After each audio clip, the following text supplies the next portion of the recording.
Money. Why Ken's wrong. Money is a topic Ken Wheeler has been raising much more often lately. Find out why his ideas about America's financial system are patently absurd, and why donating money to his channel is a horrible investment. Money is one of those universal things we take for granted. We use it every day, but we don't give much thought to what it is, why we need it, or how it works. The most basic purpose of money is as a medium of exchange that eliminates the barter system. Money also provides a measure of value so we can price things. It's also a unit of account and a store of value when we want to save or invest our wages to use later, like when we retire. Ken Wheeler actively denies the value of money. He's fond of saying that cash is trash. Although Kentucky Ken concedes the value of precious metals, he claims today's currency is on the verge of collapse. He tells his viewers that paper money has no use, nobody cares about it. The main target of the angry photographer's contempt for paper money is the U.S. central bank called the Federal Reserve System. The Federal Reserve plays a crucial role in the U.S. economy and financial system. It promotes price stability and maximizes employment by setting interest rates and managing the money supply. It also regulates banks and financial institutions. The Theoria Apophis' host maintains that the Federal Reserve is an arm of a wicked, secretive, global elite. He falsely claims that America's central bank can create fake money with no financial backing. Ken Wheeler also charges that the central bank artificially props up questionable financial institutions using this magic money.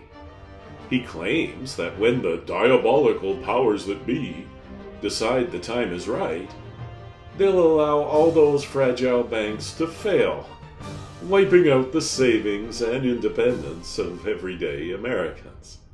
The problem with this view is that the Federal Reserve doesn't print money, magical or otherwise.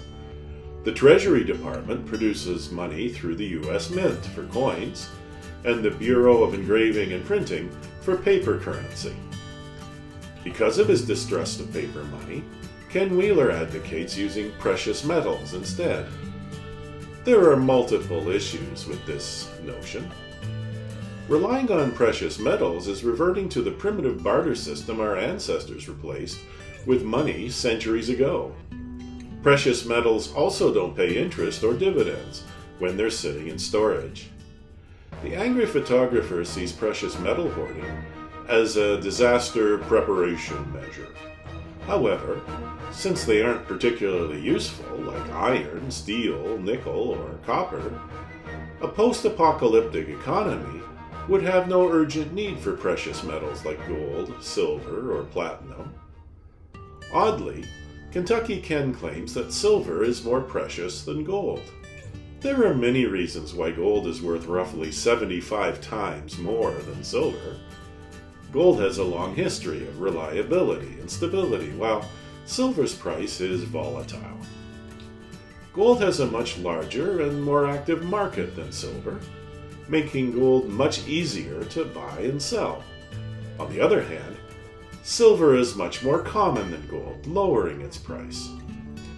The price of silver comes mainly from its industrial demand as opposed to any investment value. That drives silver's price volatility. So as in so many areas, Kentucky Ken is being penny wise and pound foolish when he recommends silver over gold. There's a reason the gold medal takes first place and silver represents second best. Another odd claim Ken Wheeler makes about precious metals is that they're not investments. Instead, he says they're asset diversification. By definition, asset diversification is part and parcel of all investment. It's a strategy of spreading investments across various asset types as well as industries and jurisdictions. Every wise investor diversifies their assets. Another burr in Kentucky Ken's blanket is a Federal Reserve service called FedNow. It's an electronic funds transfer (EFT) system similar to PayPal that provides banks a better way to instantly transfer payments across the system. The angry photographer conflates FedNow with crypto products like Bitcoin, while also condemning it as a central bank digital currency. The flaw in this claim is that FedNow isn't a currency at all, crypto, central, or otherwise. It's simply a payment system, and it transfers conventional US dollars. To be clear, cryptocurrency is high-risk speculation. You could even call it gambling. We're not advocating it here. We're simply explaining why Kentucky Ken's dead wrong about FedNow being a form of crypto.